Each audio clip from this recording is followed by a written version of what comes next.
Hello, everybody, and welcome back. Thank you very much for joining me. Out of the ditch came a skinwalker and encounters with slipskins and other shape shifting beings. Tonight, I would like to share with you some of my favourite and scariest reports. No Bigfoot stories today, as I'd like to look at a particular kind of being, one that makes the blood run cold. Known in native cultures the world over, the skinwalker or shapeshifter can change from a human to any animal it chooses. Some people believe the shifter was so awful as a human that they remain bound to this earth by their deeds, a kind of eternal karma almost. Others believe these creatures become shifters after consuming human flesh. Many times, the person reporting the encounter is shunned into silence. The mere mention of this being can attract them to you or your loved ones. So, reporting a case like this is probably one of the hardest to go public with. Each witness in the cases tonight reached out and shared their experience, as finding an answer to what happened far outweighed the fear of ridicule. I think each and every one of the people who were brave enough to come forward and speak about what happened to them deserves a listening ear as they share their truth with us all. My Neighbour the Werewolf, 2011. When I was 21, I moved in with my cousin in a cabin way out in the woods.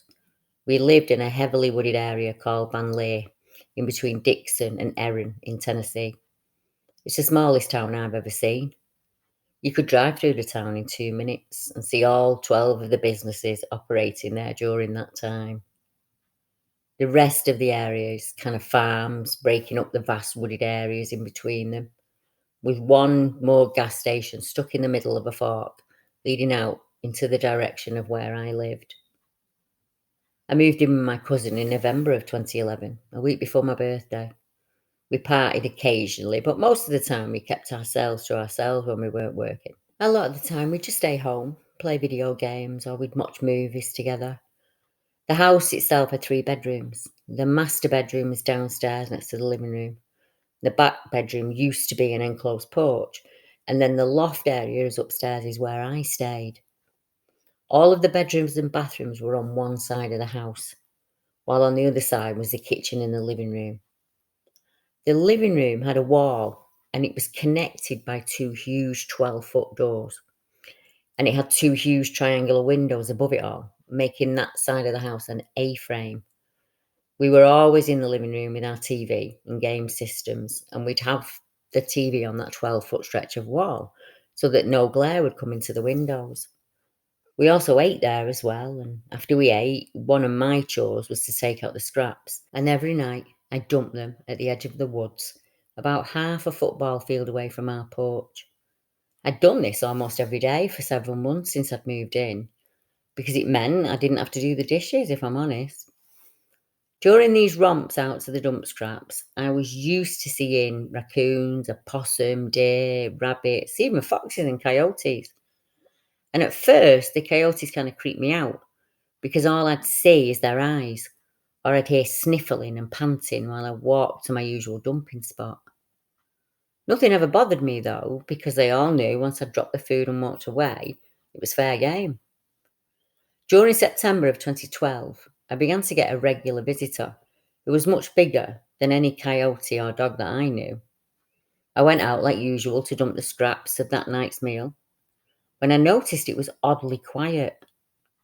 And as I walked, I felt as if all the hairs on my arms were standing up. But I chalked it up to the odd silence and the fact that it was shifting into the colder weather, so there weren't as many animals about. But when I got to my dumping spot and I poured out that night's scraps, something large growled at me. It sounded huge, and it rumbled through me, went right into my bones. I quickly finished scraping out the pot and I slowly backed away from the woods when I saw a pair of yellowish eyes reflecting a little to the left of where I dumped the scraps. I stared as I moved backwards, never taking my eyes from the one staring at me. And as I got inside, I told my cousin there was some big animal out there tonight and we should just keep the porch light on and keep a lookout for it in case it came close to the house. The rest of the night was uneventful. But from then on, when I took out the scraps, that thing would be there waiting for me to drop the food, and then it would retreat. It would be growling the whole time. Never once did I see it, just the eyes. And after about a month, it stopped growling when I came out, even though I would see it staring at me from the woods. By December, snow had fallen and it had gotten really cold. I kept up my feeding of whatever creature had been hanging around on the property. But as Christmas rolled around, me and my cousin had gone to stay with the family for the holidays, and we were gone for maybe a week or so. When we got back, we had loads of leftovers, and after carrying everything in and getting settled, my cousin fell asleep on the couch in the living room, and I'd gone to sleep in my room in the loft. And that night, I woke up thirsty, and I went downstairs to get some water. While I was going down the stairs, I could hear a slight thumping noise coming from the basement. Looking over the rails, I see that my cousin's still asleep on the couch. I wondered if something was on the porch, which would happen occasionally. You'd get raccoons or wild turkey. But looking out of either of the big glass doors showed nothing. But since it was well around 7 degrees outside, I didn't open them and look. I went into the kitchen, still looking at the doors in the living room, when I saw a canine looking head, and it poked around the side of the door. Its head was huge, and it sniffed against the glass. At first, I jumped a bit, but thinking it was just a really big dog, and it was probably the animal I'd been feeding for the last few months, that enabled me to calm down. And then I remembered that I'd been gone for a week. I figured it was hungry, and I got some of the turkey from the fridge, intending to toss it out the back door onto the porch so we could have some. But when I turned back from the fridge and looked at the door, its nose had been pressed against. I froze. Its head had been about 3 feet off the ground when it had first poked its head around. But now I'm looking up and I see a creature that's standing there. And it's standing there on 2 legs, towering over me. And it was hunched over so that it could see into the door. I'm 6 feet, my cousin's 6'5", and its head barely brushes the top of the door frame. This thing had to be at least 7'5". I was stunned and frozen in place, terrified. What scared me even more was that this creature reached for the door handle to the sliding glass door, and it pulled on it. My heart skipped a beat when I heard the jam bounce against the lock. Thankfully, we hadn't unlocked them since we'd come home. At the time, my cousin began to wake up, and he rolled off the couch still half asleep and shuffled towards the bathroom when he noticed me standing rigid in front of the glass door. He opened his mouth to say something when he noticed a dark figure, and that figure standing in the door. The creature looked at him and growled, and my eyes flicked between the two of them before I moved closer to the kitchen door. The creature looked at me, noticing my movement. My cousin froze in place. He was horrified at what was in front of him. I grabbed the kitchen door handle and I clicked the lock open. My cousin, seeing what I'd done, asked what the hell I was doing. I wrenched open that door and I flung that turkey out, and I slammed the door shut and I locked it. And the creature watched the plate of food fly past the porch towards the yard, and it took one more look at me, and then it jumped off the porch before going for the food. My cousin was absolutely terrified. He grabbed me, he pulled me upstairs into the loft bedroom, and that was the one with the sturdiest door in it, and we stayed in that room all night, listening to the sounds of that thing.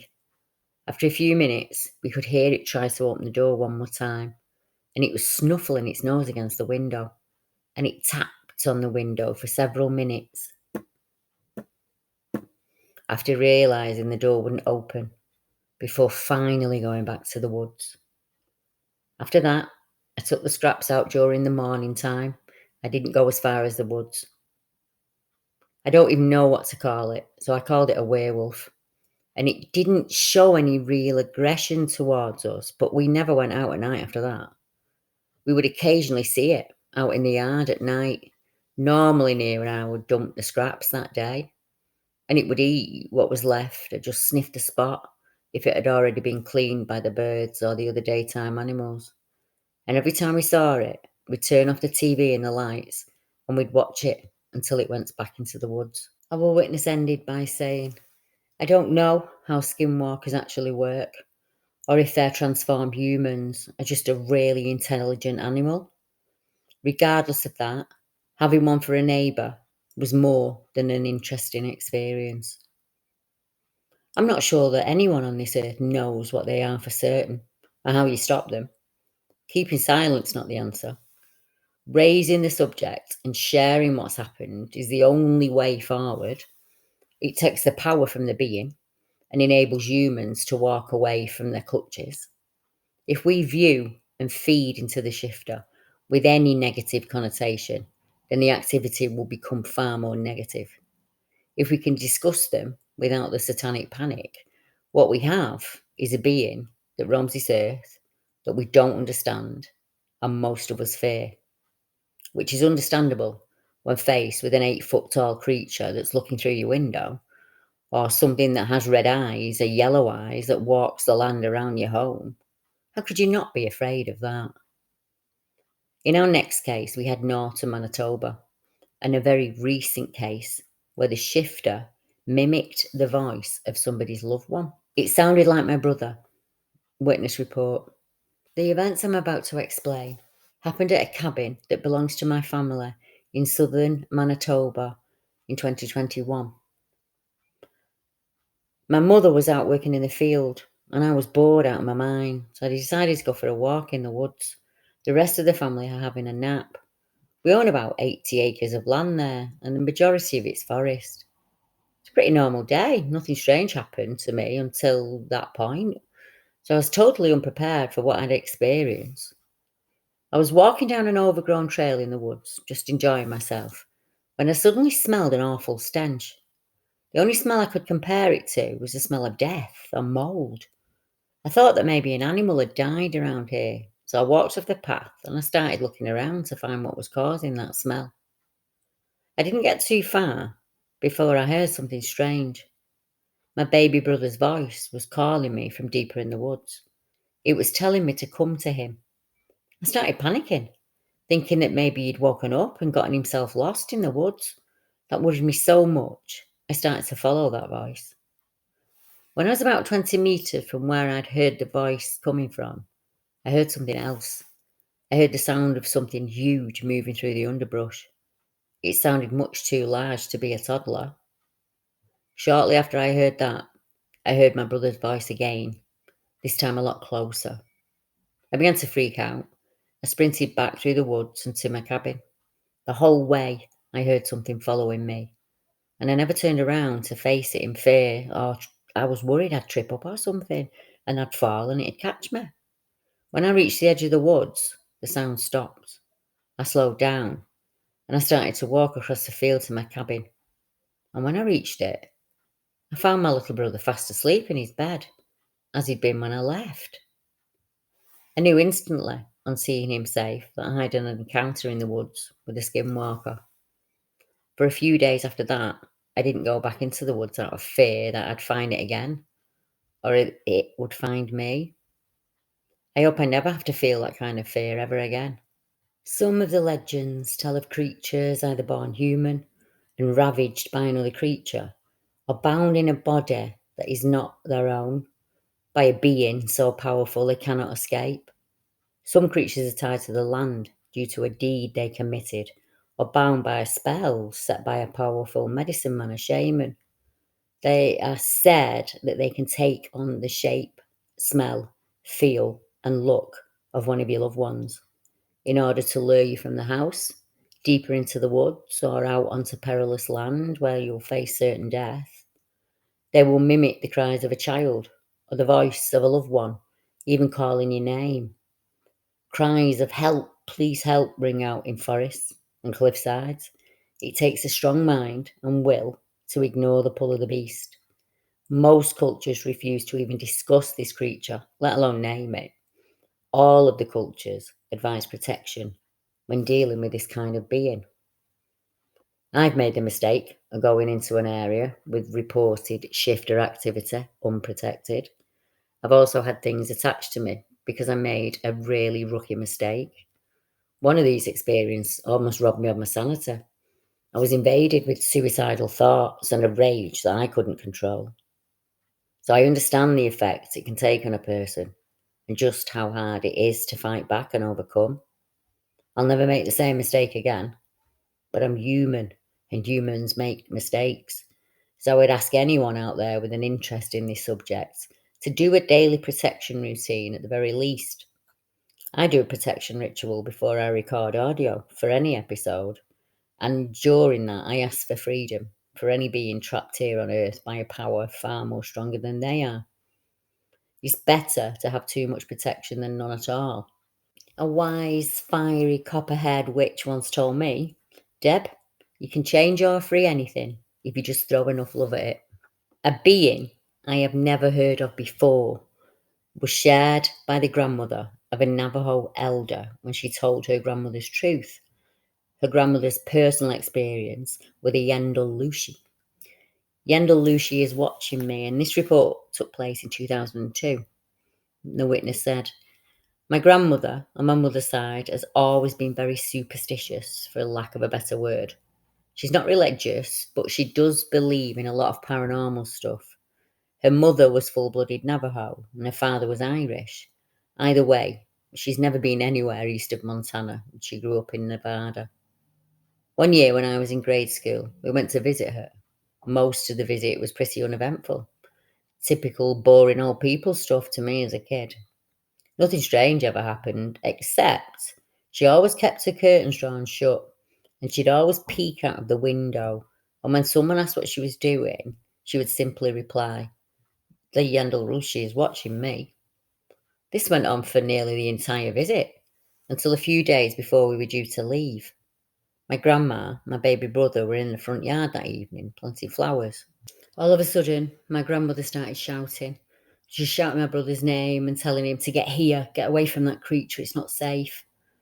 Of course, being in Nevada, we all assumed that my brother had found a scorpion or a rattlesnake. So we all run outside to see my grandmother clutching my little brother and shaking in terror against the side of the house. What we saw was what scared her. It was standing in the yard, and it was a large, black, Great Dane-sized dog. It was staring at my grandmother with an intensity I'd never seen in anything's eyes before. It looked up at us, gave a little huff, and bounded off. I don't remember if it moved unusually or not, but I do remember it had really deep yellow eyes.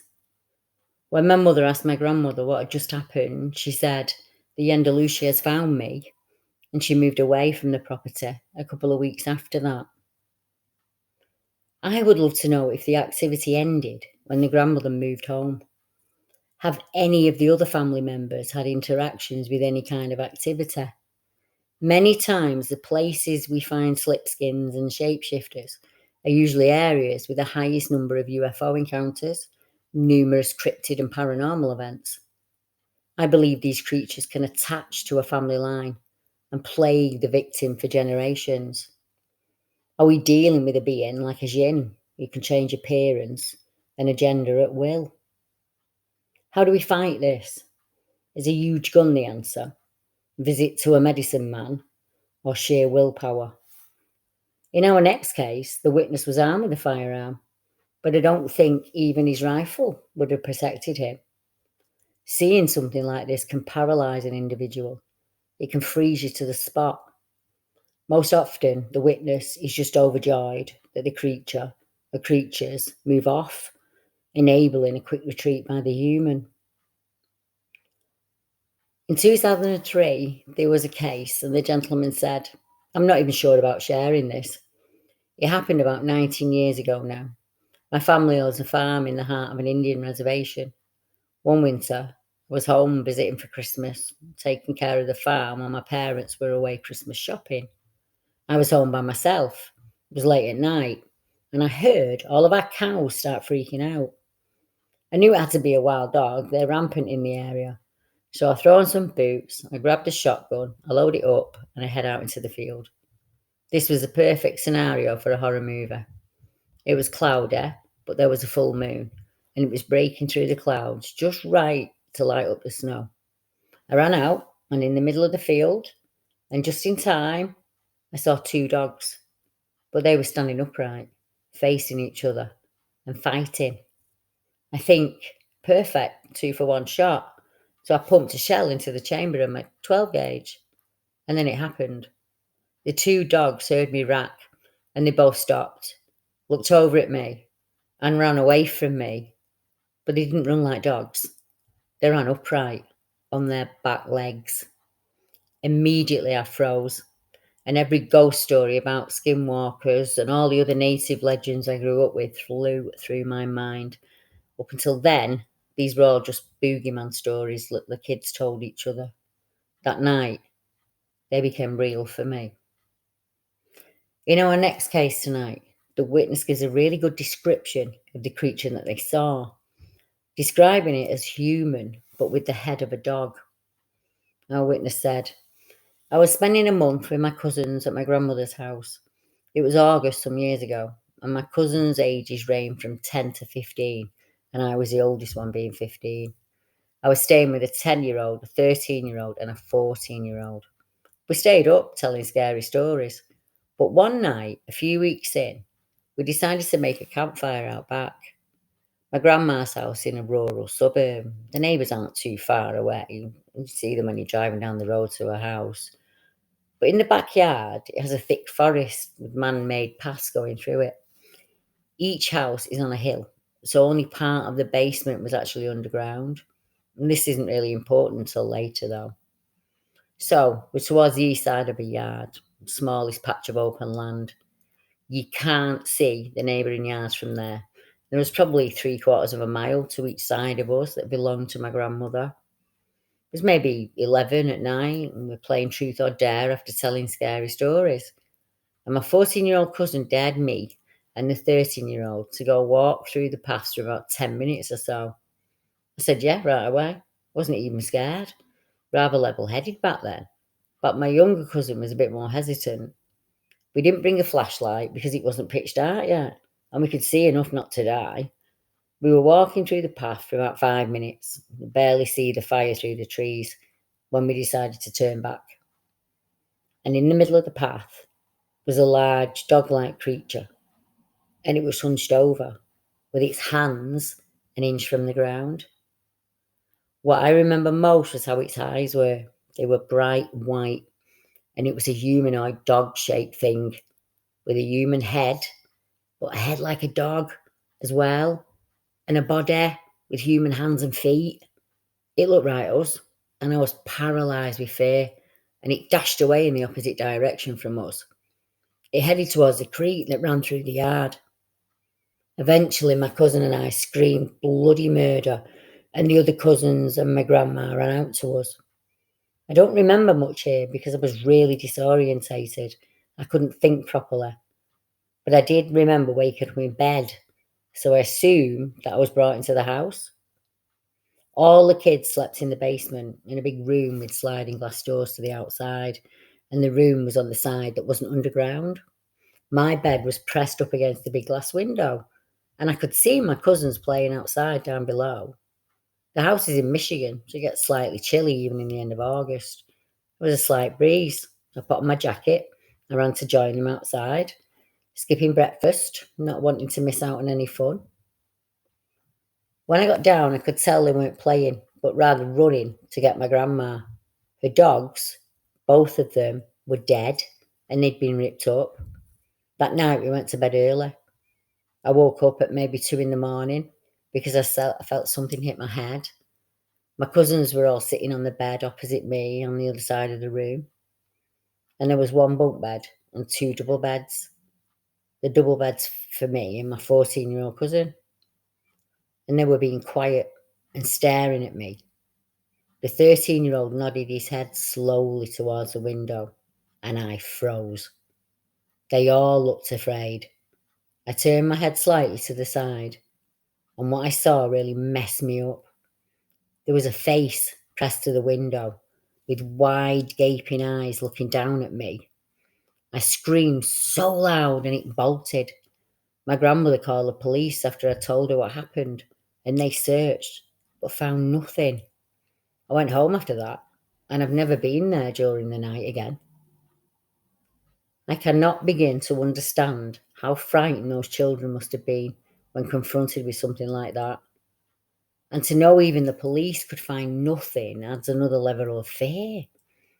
In our next case, as in some of the others tonight, it's a visit to a grandparent's property that leads to the event.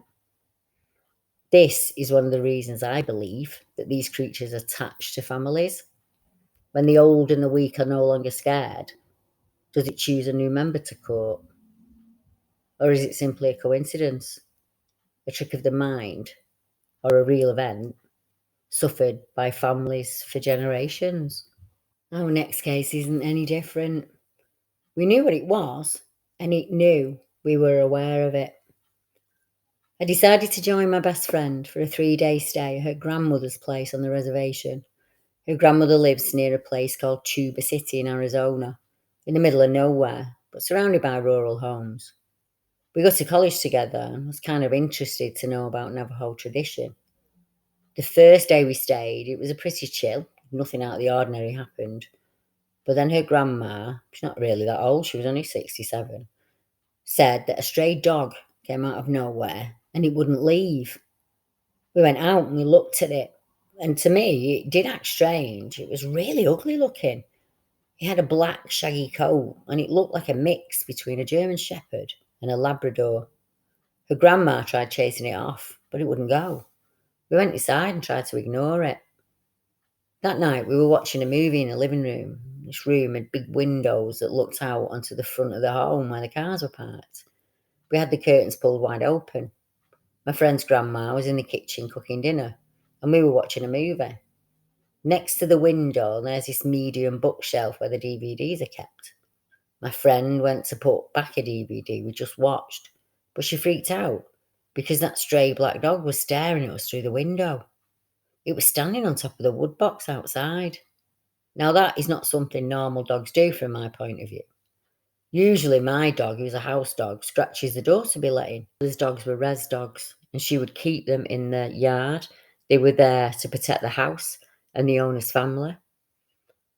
All of the other dogs seemed to stay away from that scruffy one. My friend opened the door and she yelled at it to get off the box, and it did. It ran off and it hid behind the shed.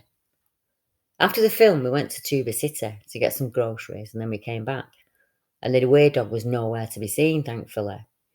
My friend's grandma went to visit some people, so it was just my friend and I left in the house. About 5 o'clock, we heard someone trying to open the door to the house.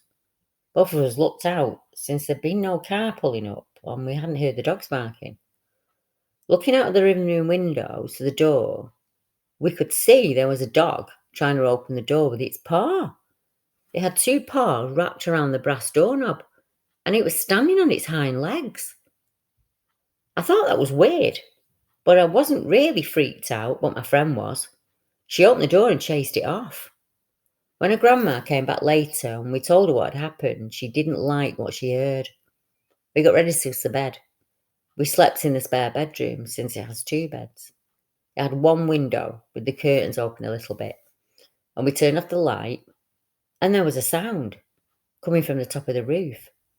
We could hear this weird pitter-patter that sounded like footsteps and scratching sounds and panting. At first, we heard what sounded like barking, but it grew louder.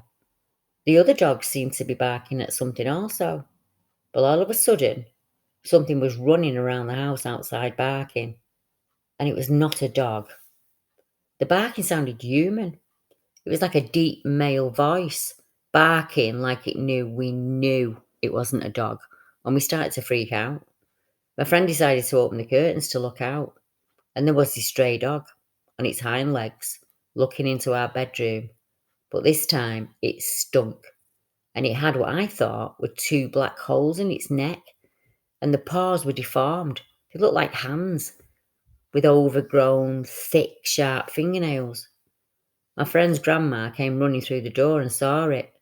The first thing she did was grab some ashes from the fireplace, load 3 shells into the shotgun from under the bed. She blessed herself in Navajo and went outside to shoot it, yelling in Navajo about how this thing wasn't welcome there and to get the hell out of there. and for it to linger somewhere else. The next day, they called for the medicine man. The medicine man said the dog was a skinwalker. He also said that there was something within Grandma, and he pulled a piece of human skull out of Grandma's right shoulder. It was pretty big, about 2 inches long and about a centimetre thick. I know it was real because we watched him pull it out of her. I think the bone fragment being removed from a human is the first time I've ever heard that. I don't know of any other accounts where bones have been removed from witnesses after an encounter with a being. Do you know of any cases like this? Why was the bone embedded? Is it like a GPS chip that enables the creature to connect with you at whim? Whose skull did it come from? The shifter or another victim? Our next case tonight is the most recent and took place just this year in the Two Rivers area. The creature saw was between 8 and 10 feet tall. The witness's name is David, and David, along with his wife, had an encounter with something they could not explain in the Point Beach State Forest in Two Rivers, where they moved a few months prior, and they were really unfamiliar with the area. David said, "Me and my wife were walking a bridle trail. We were bow hunting in the Nipissing swamp when I started to feel like we were being watched. David kept it to himself, and they continued walking the trail until they reached a point where the path branched off to the right and a snowmobile trail went to the left. And David said, I went to that corner the last few days, but I always stopped because I had this odd feeling I was going to confront something. They just moved to Two Rivers a few months ago and they weren't familiar with the area at all. They just started hunting there a few days prior, and the odd feeling had been enough to convince David to turn back on previous incursions. This time, though, something would convince him to ignore that feeling altogether.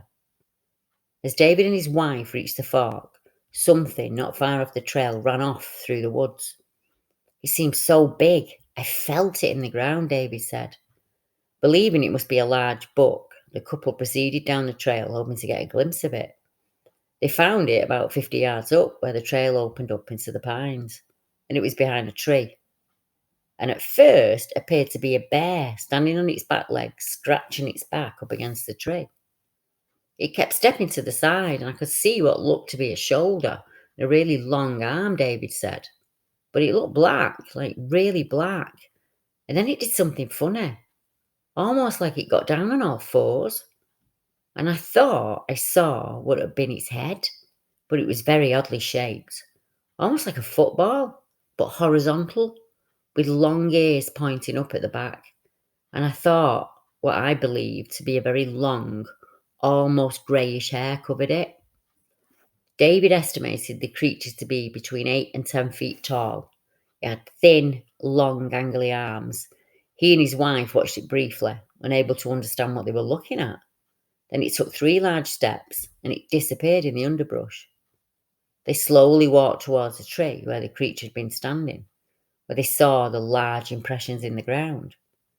David thought maybe it had been another hunter dressed in a ghillie suit, though he knew it was way too tall to be a human. He shouted, "Hello," and there was no response. David called out a few more times, but there was only silence. We decided we'd better get out of there because it started to get dark and we were both pretty freaked out, David said. All the way back, it felt like somebody was trailing us alongside that path, keeping up with us, and we walked really fast. About a quarter of a mile from the road where the vehicle was parked, David and his wife walked out of the forest into a field, and they saw a deer there, standing sideways out in the open. A perfect shot, and they'd come out to hunt after all. So David raised his bow and nocked an arrow. He said, I used lighted knocks so you can see the trajectory of the arrow. When I shot, you could see that I shot low, and I heard something like my arrow hitting something, but I wasn't sure if I hit the deer or not. So we walked over there and started looking for my arrow, constantly watching around us, and we couldn't find my arrow anywhere. Then David spotted it about 20 or 30 yards back towards the woods in the path. He said, "My arrow was stuck basically vertical in the ground, except it leant in the opposite way that I'd fired it, which to me and my wife seemed impossible. How could that be?" As they made their way back towards the road, they started to smell a really strong odour and it filled the air. David said, "I smelt the most horrible smell. I've never smelt anything like that in my life. It was like rot and mould and mud and sulphur. A nasty smell that was just right in my face." His wife smelt it as well and later described it to him as a very strong metallic odour. They hurried back to their vehicle and went home. But that night still haunts David.